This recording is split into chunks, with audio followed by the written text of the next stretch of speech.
Quero saudá-los com a paz do Senhor. Bom dia, irmãos. Podem tomar os vossos assentos, por favor. Graças ao nosso bom Deus, que nos concede as bênçãos e as oportunidades de juntos estarmos reunidos mais uma vez nessa casa de oração, nesta manhã abençoada e consagrada ao Senhor, para podermos adorar, bendizer, louvar e glorificar ao nome de Jesus. Somente Jesus é digno de toda a nossa adoração, de todo o nosso louvor e todo o nosso comprometimento nesta manhã. Bom, quero convidá-los, vamos ler o texto de carta de Paulo aos Gálatas, capítulo de número 5, verso 22. Eu quero saudar aqui os meus irmãos que nos acompanham pelo canal da Igreja Bereana. Que Deus te abençoe, que Deus te guarde. Aonde você estiver aí, meu irmão, seja um lugar abençoado por Deus. Carta de Paulo aos Gálatas, capítulo de número 5 e o verso de número 22. Bom, nós estamos aí caminhando dentro do propósito, das qualidades, dos adjetivos que são gerados através do fruto do Espírito, que eu vou fazer menção aqui. E nessa manhã eu gostaria de conversar um pouco com os irmãos sobre fé. Fé. O que seria esta fé bíblica? E o que esse fruto do Espírito é gerado em nós, como podemos entender esta qualidade do Espírito. Mas nós vamos ler o texto de Gálatas 5:22, que está escrito assim: mas o fruto do Espírito é amor, gozo, paz, longanimidade, benignidade, bondade, fé, mansidão e temperança. Amém? Então nós vamos falar um pouquinho sobre fé, mas eu gostaria aqui de uma palavra introdutória, tentando aqui que fazer os irmãos entenderem o objetivo do apóstolo Paulo e por que ele estava trabalhando com a igreja de Gálatas tratando dessas questões. Nós vamos entender aí dois cunhos de Paulo. Ele vai fazer um comparativo entre obras da carne e entre fruto do Espírito. Para entendermos um pouco melhor, eu peço a você que vire a página da sua Bíblia e vamos ler o verso de número 16 do capítulo 5, e aí então entenderemos um pouco melhor o que Paulo quer tratar sobre o assunto de fruto e obra da carne. Bom, no verso de número 16, Paulo escreve: digo, porém, andai em espírito e não cumprireis a concupiscência da carne. Bom, a ideia de Paulo quando ele diz, digo, porém, andar em espírito, na nova versão transformadora da ideia da palavra aí, ele já não quer dizer apenas andar, mas ser guiado pelo Espírito. Quando nós damos a importância às coisas que são do céu, às coisas que são de Deus, às coisas que são geradas através do Espírito, nós deixamos que a nossa vida, ela seja guiada pelo Espírito Santo de Deus. Entendendo, dona Isabel, que a nossa vida, ela sendo guiada pelo Espírito, ela vai gerar em nós alguns frutos que são devidamente colocados em nós através do Espírito Santo. No verso 16 nós vemos o apóstolo Paulo falando de uma vida sendo guiada pelo Espírito Santo, quando ele fala aos cristãos da Galácia sobre o resultado da semente, do fruto sendo gerado pelo Espírito Santo. E no verso 18 ele orienta sobre a necessidade de ser guiado pelo Espírito Santo. No verso 25 Paulo também orienta não apenas a vivermos, mas também a andarmos pelo Espírito Santo. O verso de número 19, o 18, o 19 e o 20 vai tratar sobre questões ligadas à obra, a um resultado de um trabalho que é gerado pela sua carne. Então, irmãos, para que nós possamos entender de maneira clara, se você não deixar que o Espírito Santo ele conduza a sua vida, não vai ser gerado em você um fruto de uma semente do Espírito. O que vai ser gerado, pastor Ederson, é uma obra da carne. E isso é resultado de uma inclinação minha em sua, através do pecado de Adão e Eva, que gerou em nós essa inclinação de uma natureza caída. Então, se nós, na nossa trajetória, na nossa caminhada, não entendemos que o Espírito Santo deve guiar a nossa vida, e guiar a nossa vida, ele não está falando apenas aqui, irmão Ricardo, de uma vida na igreja. É uma vida cotidiana, Todos os dias. O Espírito guia aqui na igreja? Guia. Mas Ele também tem que guiar lá na tua casa.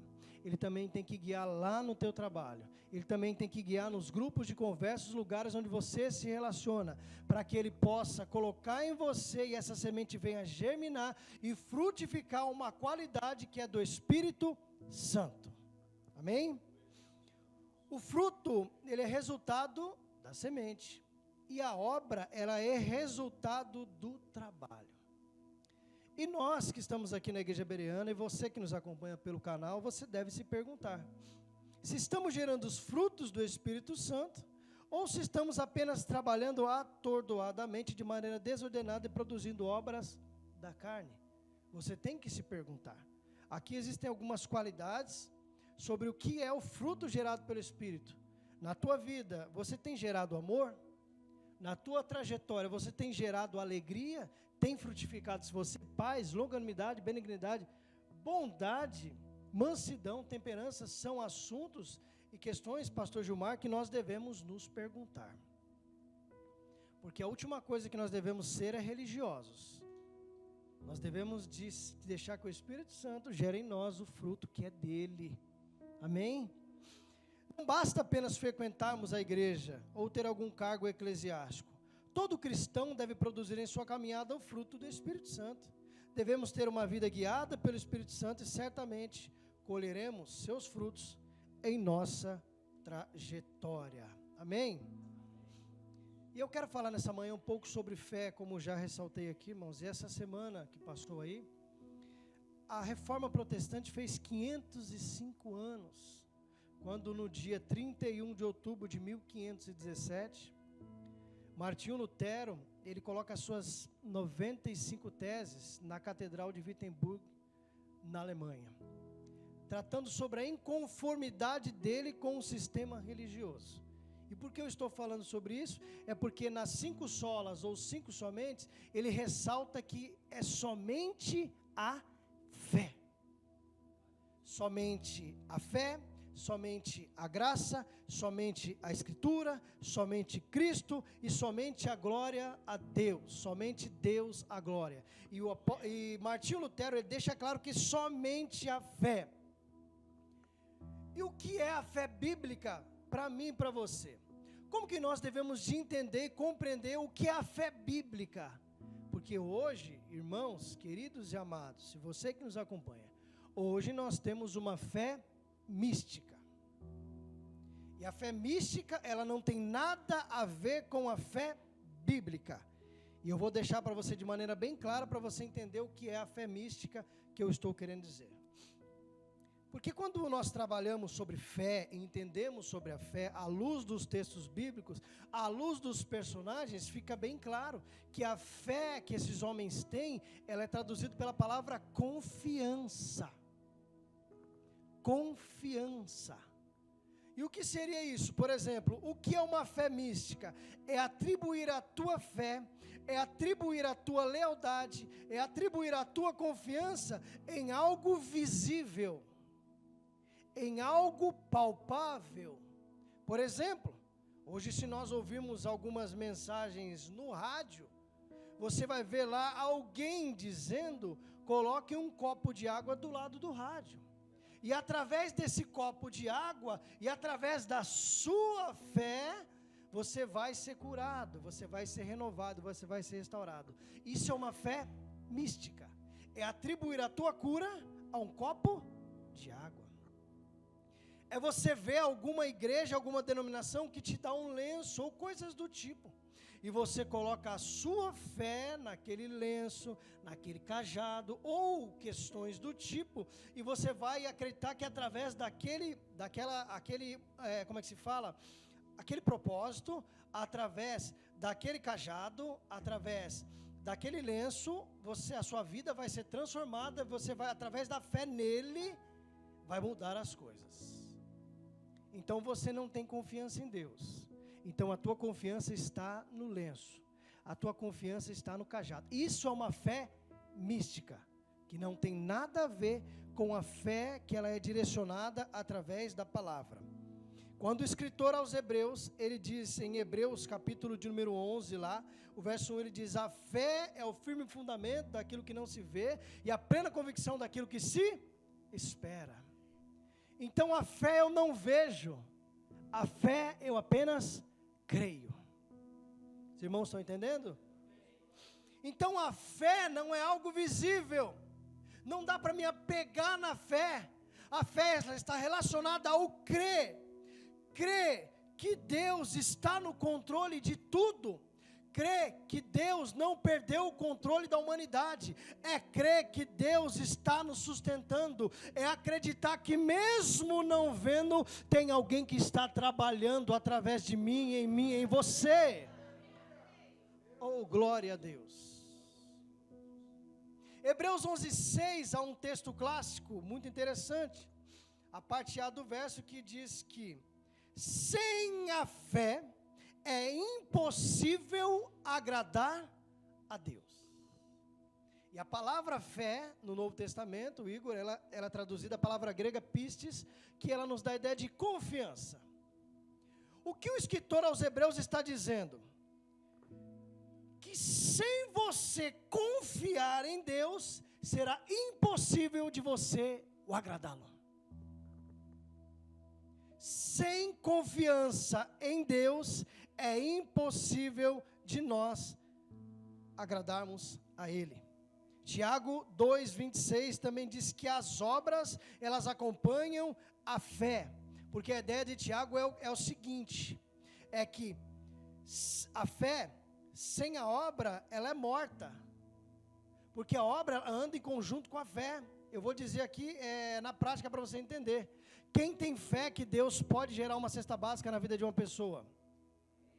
Mas se você tem condições de abençoar a vida dessa pessoa, você tem fé, e você não abençoa, a tua fé, ela é morta.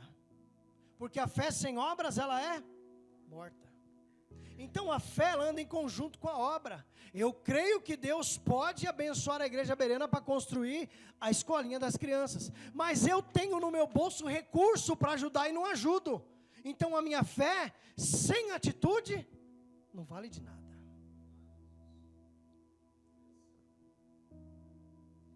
Nós vamos ver nos textos bíblicos questões importantes, e esse texto, pastor Edson, ele está em 3 pontos da Bíblia. Abacuque 2:4, Hebreus 10:38 e Romanos 11:17. E o texto diz: o justo, ele viverá pela fé.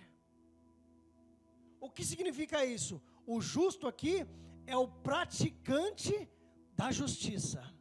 Então, se você pratica a justiça de Deus, certamente você vai caminhar confiando em Deus. Aleluia, confiando em Deus. Confiando em Deus.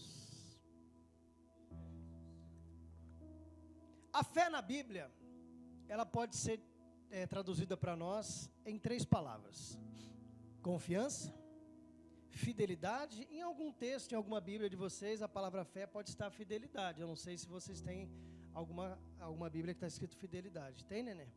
Então, porque a palavra fé, ela é a palavra latina fide, e daí se vem fidelidade. Então, a palavra fé é traduzida como confiança, como fidelidade e como lealdade. A palavra fé nas Escrituras Sagradas nos dá um entendimento de confiança, e a palavra grega para fé é pistis, que traduzido é confiança, fidelidade e lealdade. A fé gerada pelo Espírito em nós nós temos confiança em Deus.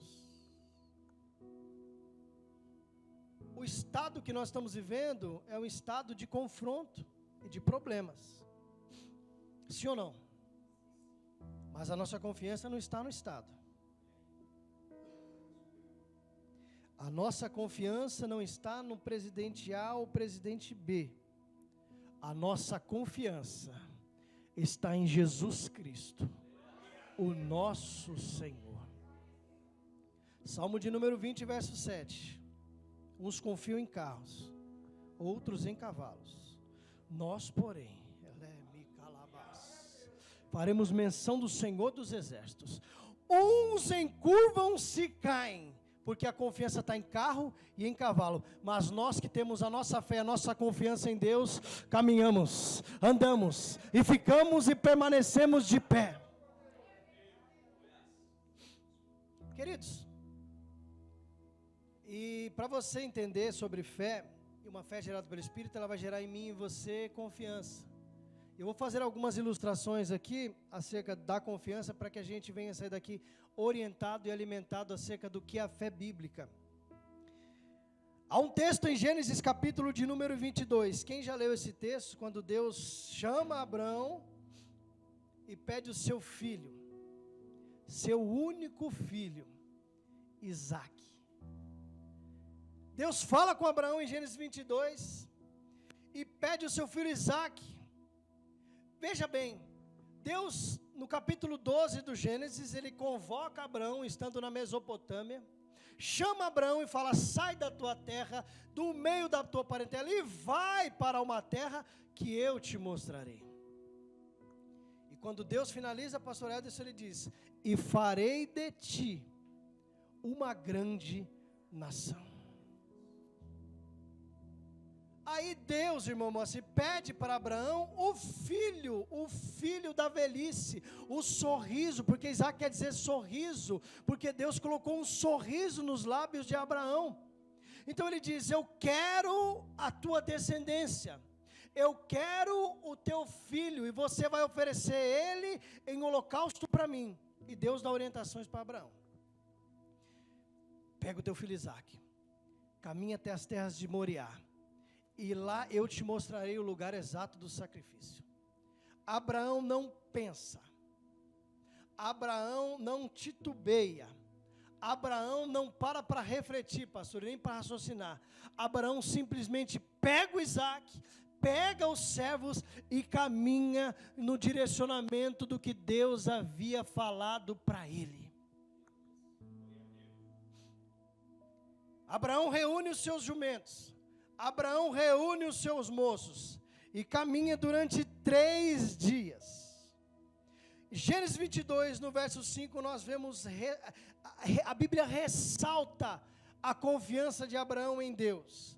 Quando ele disse aos moços: e disse Abraão aos seus moços: ficai-vos aqui com o jumento, eu e o moço iremos até lá, e havendo adorado, tornaremos a vós. Mas Deus não pediu Isaque? Mas Deus não pediu o menino como sacrifício, em holocausto a Deus?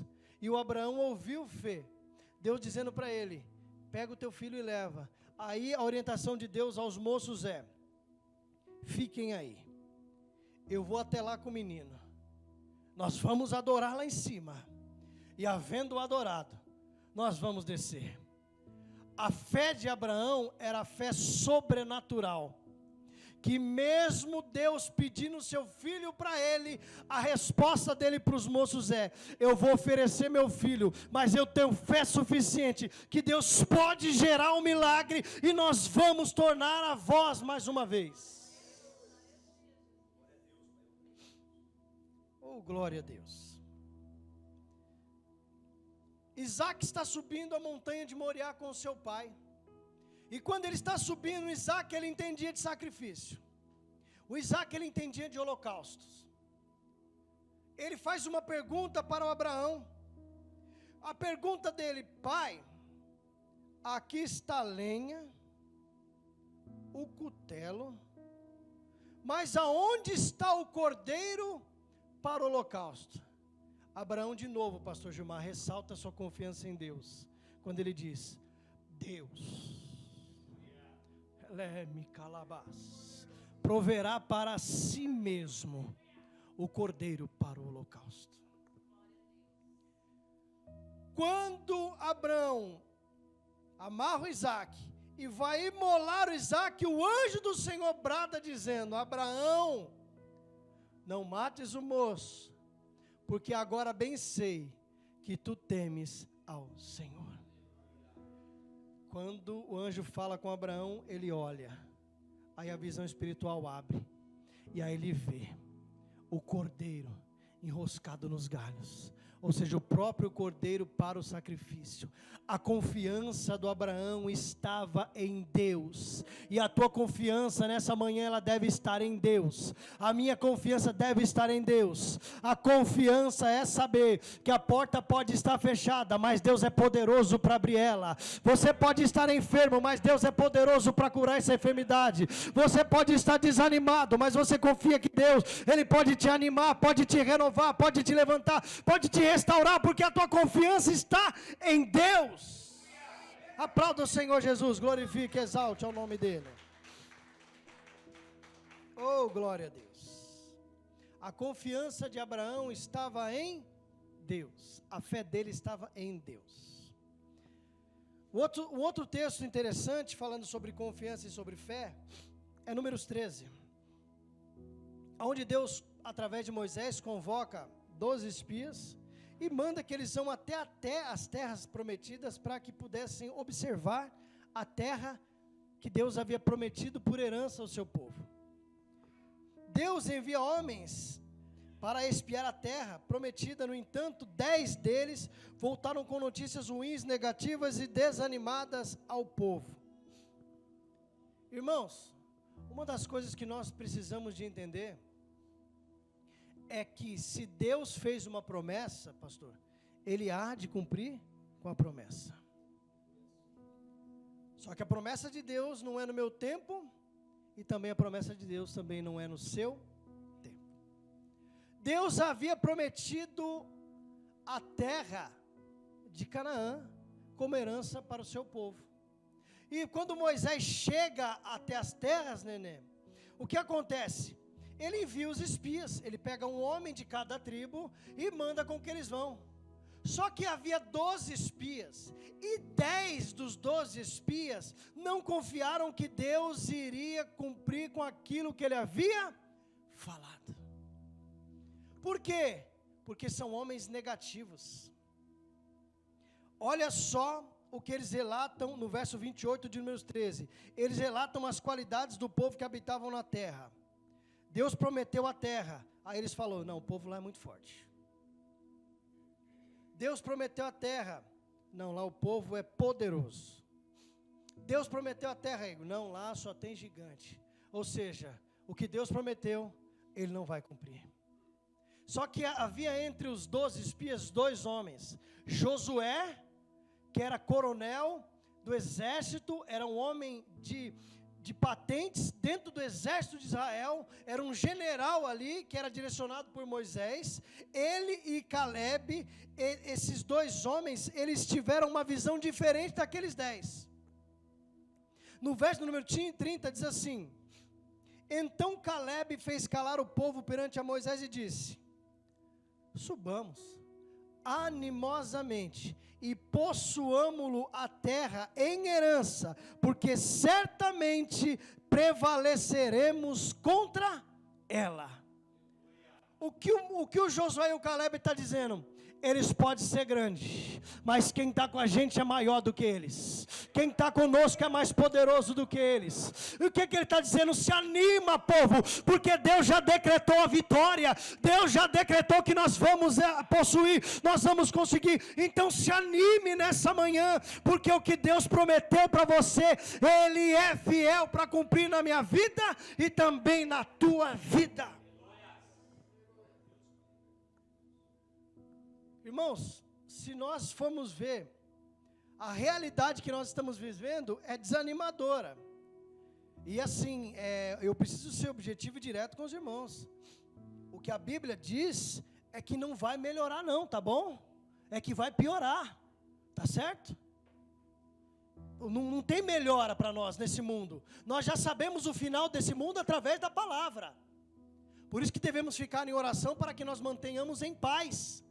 Porque Paulo escrevendo a Timóteo, ele diz que nos últimos dias haverão homens amantes de si mesmos, presunçosos. Por isso que a expectativa da igreja não é uma melhora nesse mundo. A nossa expectativa, a nossa esperança é na volta de Jesus. É na expectativa da Canaã, da Jerusalém, que vai descer do céu para nós. Nós esperamos uma nova terra. Então não adianta a gente ficar preocupado, porque fulano, meu irmão, a tua confiança está em Jesus. Porque Beltrano, não, a tua confiança está em Jesus. Amém? Então, os 10 espias, eles não tiveram confiança em Deus. Eles foram, o relato deles é desanimador, concernente àquilo que Deus havia prometido ao seu povo. Por isso, irmãos, que nós não podemos titubear, não podemos desanimar, que dependente do cenário do mundo, independente da situação que nós possamos viver, estamos passando ou vamos passar, a nossa confiança está em Deus, em Jesus de Nazaré. Atos capítulo 12 também nos trata de uma fé interessante, a fé de uma igreja que ora. Herodes havia acabado de decapitar Tiago, e Pedro está preso. E Pedro era o próximo a ser decapitado, a morrer nas mãos de Herodes. Pedro estava preso, Tiago acabara de ser decapitado, Pedro seria o próximo a ser decapitado. No entanto, no verso de número 5, Pedro, pois, era guardado na prisão, e a igreja fazia contínua oração. O Pedro está preso, o Pedro está preso, mas a igreja ainda está orando, porque a confiança da igreja não era no advogado, assim, para a gente entender que podia tirar Pedro de lá, não era no juiz, pastor, que poderia assinar o papel e falar, não, Pedro vai sair. A confiança, a fé da igreja estava em Deus, essa fé que tem que ser gerada em mim e em você nessa manhã. Quando Pedro, ele sai, o texto diz que Deus enviou o anjo e livrou Pedro.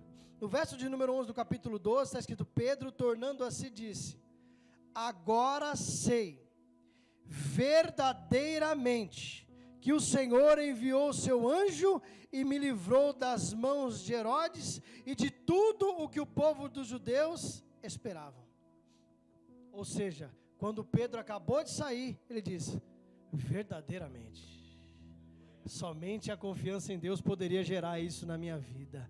A confiança sua deve estar em Deus, deve estar em Jesus de Nazaré, que é o nosso Senhor e Salvador Jesus nesta manhã. Amém? Eu agradeço a oportunidade, aplaudo ao nome do Senhor Jesus.